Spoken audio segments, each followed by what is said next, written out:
Shalom, shalom peuple de Dieu, bonsoir, bienvenue encore dans votre programme, un programme que vous suivez tous les lundis intitulé Oikodum. C'est un programme que nous avons la grâce et l'honneur de vous présenter dans un espace qui nous a été légué par le ministère Yesunanu et nous sommes encore heureux de nous approcher encore de vous ce soir pour partager ou finir cette pensée de Dieu autour de ces thèmes ou cette thématique laquelle nous sommes en train d'aborder depuis un temps. Nous allons prier l'Éternel avant de commencer ces moments. Éternel notre Père, c'est avec reconnaissance que nous nous approchons de ton trône, rempli d'assurance pour essayer de partager une pensée que tu as mise dans notre cœur avec objectif d'édifier quelqu'un, de lui révéler ce qu'il est exactement en Christ et tous les avantages qui vont avec. Père, je te prie que ton esprit nous accompagne et que la grâce tombe sur nous afin de partager ta pensée comme tu l'aurais fait si tu étais réellement là, physiquement, pour partager avec quelqu'un qui nous écoutera. Père, je te prie que ton onction nous accompagne et que quelqu'un qui va écouter ce message soit édifié et surtout qu'il soit révolté dans sa vie chrétienne afin de vivre tout le bénéfice qui sont autour de notre identité en Christ. Merci de nous donner ces instants et merci pour ta présence au nom de Jésus-Christ. Amen. Je suis le frère Gloire Kianda, c'est lui qui vous présente ces programmes. Je suis heureux d'être là. Et ces jours, vous l'avez très bien compris dans ma prière, nous allons, par la grâce de Dieu, terminer cette pensée autour du Dieu d'Abraham. Dieu d'Abraham que nous avons commencé à aborder depuis le mois de décembre, bien qu'interruption, nous avons repris au mois de lundi passé. Et aujourd'hui, par la grâce de Dieu, nous allons finir cette thématique du Dieu d'Abraham. Et nous avions dit à notre premier rendez-vous, que le Dieu d'Abraham était un Dieu de choix et d'appel. On a discuté autour de cela et le lundi passé, nous avons vu qu'il était également le Dieu d'alliance. Une des particularités de la vie d'Abraham, c'était que Dieu avait passé une alliance avec lui et toute la vie des enfants d'Israël s'en est suivie. Il est écrit plusieurs fois dans la Bible que l'Éternel se souvient de son alliance avec Abraham. Je n'aimerais pas revenir dessus parce qu'on a étalé en long et en large le lundi passé tous les avantages qui allaient autour de cette alliance. Mais le troisième fait ou le troisième point que nous aborderons, ou les derniers encore que nous aborderons ce dernier lundi, où nous parlons de cette thématique, c'est que le Dieu d'Abraham, c'est également le Dieu du repositionnement. Il n'est pas seulement le Dieu de choix et d'appel, c'est que quand il appelle quelqu'un, quand il choisit quelqu'un, son alliance s'essuie de ses choix. Et après qu'il ait conclu une alliance avec quelqu'un, il repositionne cette personne. Et c'est ce qui t'est arrivé quelque part dans la vie et c'est ce que je vais te révéler ce soir. Mais avant tout, lisons ce que la Bible dit, toujours dans Genèse 17, parce que nous parlons d'Abraham. Genèse 17, versets 4 et 5. La Bible dit, « Voici mon alliance ». C'est Dieu qui parle avec Abraham. Il dit, « Voici mon alliance que j'ai fait avec toi. Tu deviendras père d'une multitude de nations. On t'appellera plus Abraham, mais ton nom sera désormais Abraham, car je te rends père d'une multitude de nations. » Un texte merveilleux, un texte que vous connaissez, un texte que je ne vous apprends pas, un texte que je viens juste de vous rappeler. Dieu dit à Abraham, quand vous lisez le verset 1, il dit « Je suis le Dieu Tout-Puissant, marche devant ma face et sois intègre. » Et au verset 4, il lui dit « Voici mon alliance que j'ai fait avec toi. Tu seras père d'une multitude. » Il parle à un homme qui s'appelle Abraham, qui n'a même pas un seul enfant. Il a 99 ans. Dieu s'adresse à un homme de 99 ans qui n'est même pas capable d'avoir un seul enfant. Et c'est à lui que Dieu dit que tu deviendras père d'une multitude. J'ai envie de poser la question à Dieu, mais à quel âge cet Abraham qui a déjà 99 ans doit-il devenir père d'une multitude? Ne vois-tu pas qu'à cet âge-là déjà, il n'a même pas un enfant. Il a déjà usé toute sa force. Il n'est plus fort, il n'a plus la même vigueur que lorsqu'il avait 30 ans, 40 ans. Comment à un homme de 99 ans, Dieu peut dire que tu deviendras père d'une multitude? C'est ça ce qu'on appelle le Dieu du repositionnement. C'est que quand Dieu veut repositionner quelqu'un, la force physique d'un homme n'en vaut aucune peine. Les capacités ou les facultés mentales ou encore intellectuelles de quelqu'un n'en vaut pas la peine.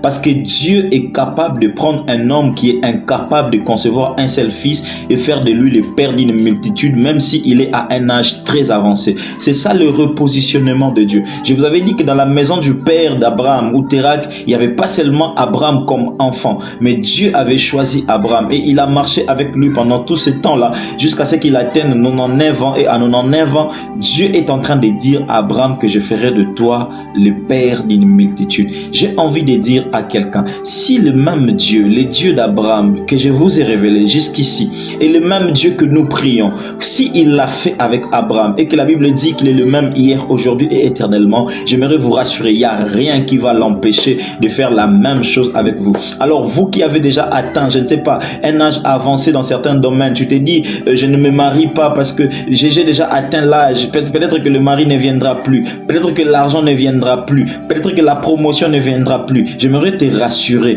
que même à 99 ans, un homme qui était incapable d'avoir un seul enfant, Dieu pouvait lui dire, tu deviendras père d'une multitude.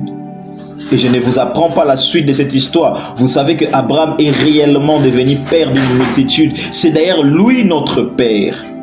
Notre père dans la foi, nous disons que c'est Abraham parce qu'il a reçu la promesse et on n'en discute pas. L'Éternel accomplit avec certitude ce qu'il dit. Alors j'aimerais annoncer à quelqu'un que le Dieu que tu pries est le Dieu du repositionnement. Écoutez ce qu'il dit à Abraham. On t'appellera plus Abraham, mais on t'appellera désormais Abraham parce que j'ai fait de toi le père d'une multitude. Ah, j'ai envie de dire à quelqu'un qui a déjà désespéré que l'Éternel fera de toi père d'une multitude. Je ne sais pas, la multitude pour toi peut devenir tout ce que tu cherches depuis longtemps. La petite chose que tu cherches depuis longtemps, Dieu peut faire de toi propriétaire de plusieurs choses du genre parce qu'il est le Dieu de la multitude. Il est le Dieu du repositionnement. Le Dieu d'Abraham est capable de te repositionner. Il a pris Abraham, un homme qui était incapable d'avoir un seul enfant, et il a fait de lui un homme heureux à son âge. À lui, il pouvait être père d'une multitude. Il l'a repositionné. Quand vous regardez cette histoire, vous verrez là où Sarah va avoir Isaac. Elle est dans la joie. Parce qu'elle sait que Dieu venait de l'ôter son opprobre. Même à l'âge de 99 ans, même à l'âge de 90 ans, Sarah pouvait encore avoir un fils qui s'appelait Isaac. Elle n'en croyait plus. Voyez-vous, vous vous souvenez encore de lorsque Abraham était en train de recevoir ces 3 hommes chez lui. Et ces hommes ont dit à Abraham qu'à la même époque, l'an prochain, votre femme, ta femme aura un fils. Vous vous souvenez de la réaction de Sarah. Elle a rigolé, pas parce que ces hommes étaient insensés, mais parce que dans la logique des hommes, une femme à son âge, déjà à l'âge de ménopause, ne peut plus avoir des enfants. Mais le Dieu de repositionnement, c'est le Dieu qui sait défier la logique des hommes. C'est le Dieu qui sait défier les pronostics des hommes. C'est exactement là où les hommes sont susceptibles à mettre un point, que le point se transforme en virgule devant le Dieu du repositionnement. Parce qu'il prend également ce que les hommes ont classé, il les déclasse et il les reclasse. Et c'est ce que l'Éternel sera en train de faire dans ta vie, dans cette nouvelle saison. Je l'annonce au nom de Jésus-Christ. Dieu sera en train de déclasser ce que les hommes ont classé et il sera en train de les reclasser, en train de le repositionner, en train de le redimensionner dans ta vie, parce que celui qui a le dernier mot dans ta vie, ce ne sont pas des hommes, c'est Dieu, c'est lui qui t'a créé. Et c'est Dieu, il ne va pas commencer cette carrière de repositionnement dans ta vie. Voilà pourquoi je te parle de Dieu d'Abraham, pour te dire qu'il a commencé depuis longtemps, depuis la nuit des temps, cette carrière de repositionnement, et il va juste le perpétuer avec toi. J'aimerais te révéler une chose. Il y a beaucoup de choses, il y a une chose que beaucoup d'enfants de Dieu, allais-je dire, disent: depuis que j'ai donné ma vie à Christ, depuis que j'ai accepté Jésus dans ma vie, il y a tellement de combats qui viennent. Il y a tellement de combats qui montent dans mon cœur. Il y a tellement de combats qui sont autour de moi. Je ne sais pas pourquoi. J'étais bien quand je n'avais pas encore. Voilà même le secret que l'Éternel va te repositionner. Frère, si tu ne vis pas les combats, c'est que tu n'as rien entre tes mains. Mais ceux qui ont quelque chose entre leurs mains, les combats est visible et il est réel dans leur vie. Si tu es exactement au milieu des combats, c'est toi le candidat, c'est toi le choix de l'Éternel pour le repositionnement. Ah, j'aimerais mieux te le dire. Si tu vis les combats dans ta vie, j'aimerais parler à des hommes, à des femmes qui, depuis qu'ils sont venus à Christ, certaines choses ne tiennent plus. En lingala et simbara lisusuté, des choses que tu faisais facilement, mais ça marche plus. J'aimerais vous dire, c'est vous que l'Éternel a choisi. Comme Dieu avait opéré son choix sur Abraham, c'est vous que l'Éternel a choisi. Vous ne vivez pas les combats pour rien. Il y a un sport que j'admire beaucoup, un sport qu'on appelle le rugby. Ce sport-là, tu peux sillonner tous les terrains en train de marcher, personne ne va prêter attention à toi. Mais dès qu'on t'envoie le ballon, tout le monde est vers toi. Tout le monde. Et parfois je me dis, mais on va tuer cet homme-là qui est en train de courir avec les ballons. Dès qu'on l'attrape, je ne sais pas. On a besoin, on n'a pas pitié de celui qui a le ballon. Parce que tout ce que les hommes veulent, tout ce que ces joueurs veulent, c'est arracher ce qui est entre ses mains. Écoutez, si les combats s'abattent sur ta vie, c'est parce que tu tiens le ballon entre tes mains. J'aimerais te rassurer, tu tiens le ballon entre tes mains. Et ce ballon-là va t'amener au repositionnement. S'ils s'acharnent contre toi, c'est parce qu'entre tes mains, il y a le ballon. S'ils veulent ta mort, ils n'ont même pas pitié de ta vie parce qu'ils veulent quelque chose qui est entre tes mains. Alors j'aimerais te rassurer. Aie la confiance en Dieu parce qu'il va te repositionner. Savez-vous, une des choses qui a fait que Abraham vive réellement cette histoire avec Dieu. Parce qu'on en parle, on parle de Dieu d'Abraham. L'objectif derrière ce message, ce n'est pas seulement d'édifier quelqu'un, pas seulement ça, mais aussi d'amener quelqu'un à vivre réellement les dieux d'Abraham dans sa vie. Mais une des choses qui a fait que Abraham puisse vivre une telle histoire avec Dieu, c'est parce qu'il avait confiance totale en Dieu. Il avait confiance totale en Dieu. Même à l'âge avancé, il a cru jusqu'au bout. Romains chapitre 4, le verset 18, la Bible dit, il a espéré contre toute espérance. L'apôtre Paul en parle. Il dit, là où il n'y avait plus d'espoir, la vie seule a suffi pour que Abraham continue à espérer jusqu'à avoir 25 ans plus tard après la promesse, un fils, un seul, qui s'appelle Isaac. Abraham a cru. Il avait confiance en Dieu. C'est l'attitude que j'aimerais te demander. Si tu veux réellement vivre les expériences comme Abraham, aie confiance en Dieu. Oui, aie confiance en Dieu. Quand tu as confiance à l'Éternel et que tu es son choix, alors l'Éternel établit son alliance avec toi. Et quand l'Éternel établit son alliance avec toi, rien ne peut l'arrêter d'atteindre son but avec toi. Sois juste confiant. Et la bonne nouvelle, c'est que toi qui m'écoutes, tu es en alliance avec Dieu en Jésus-Christ. Jésus est venu réellement pour nous mettre en alliance avec Dieu. Nous crions nuit et jour, nous prions nuit et jour, mais Dieu n'exauce pas nos cris, Dieu n'exauce pas les sueurs qui coulent alors que nous prions, Dieu n'exauce pas les temps que nous passons dans la prière. Dieu regarde est-ce que celui qui prie est en alliance avec lui en Jésus-Christ. Il n'est pas possible d'être en alliance avec Dieu si tu mets Jésus de côté. Tu commences à être en alliance avec Dieu que le jour où tu acceptes Jésus dans ta vie comme Seigneur et Sauveur. Les sangs, les réels sangs de l'alliance, ce n'est plus les sangs de bouc, ce n'est plus les sangs, je ne sais pas moi de quel animal, c'est les sangs de Jésus-Christ. Jésus a coulé son sang sur la croix de Golgotha afin que ces sangs deviennent les sangs de l'alliance. À chaque fois que nous sommes dans les souffrances, nous sommes dans des combats, les sangs de l'alliance crient haut et fort vers Dieu et il se souvient de son alliance en Jésus-Christ. Sur plusieurs enfants d'Israël, voire même les enfants d'Abraham, Dieu se souvenait d'Abraham qu'il avait fait, de l'alliance qu'il avait fait avec Abraham et les a fait du bien. Aujourd'hui, Dieu se souvient encore et encore de l'alliance qu'il a fait en Jésus-Christ. Et pour nous faire du bien, Dieu se souvient de cette alliance-là. J'aimerais rassurer à quelqu'un, tu es en alliance avec Dieu. Et dans cette alliance, il y a de bénéfices. À chaque fois que nous aurons besoin de quelque chose et que nous regarderons vers l'Éternel, l'Éternel regardera si nous sommes en alliance avec lui en Jésus. Et ceux qui sont en alliance avec lui en Jésus-Christ, l'Éternel le fera toujours du bien. Parce que l'œuvre de la croix nous a mis en alliance avec Dieu. Cette alliance nous a repositionnés. Quand je parle des dieux de repositionnement, c'est l'alliance avec Jésus qui nous a repositionnés. Cette alliance avec Jésus nous a pris d'un état d'esclave et a fait de nous maîtres de la maison. C'est ça l'avantage avec l'alliance avec Jésus. C'est qu'en Jésus-Christ, l'alliance Ces sang de l'alliance nous a repositionnés. Ça nous a pris d'un esclave jusqu'à maître de la maison. Écoutez ce que la Bible dit dans Luc chapitre 10, le verset 19. Dans la version Bible de ses mères, la Bible dit écoutez, c'est à l'impératif. Il dit écoutez, je vous ai donné le pouvoir de marcher sur les serpents et les scorpions et d'écraser toutes les forces de l'ennemi sans que rien ne puisse vous faire du mal.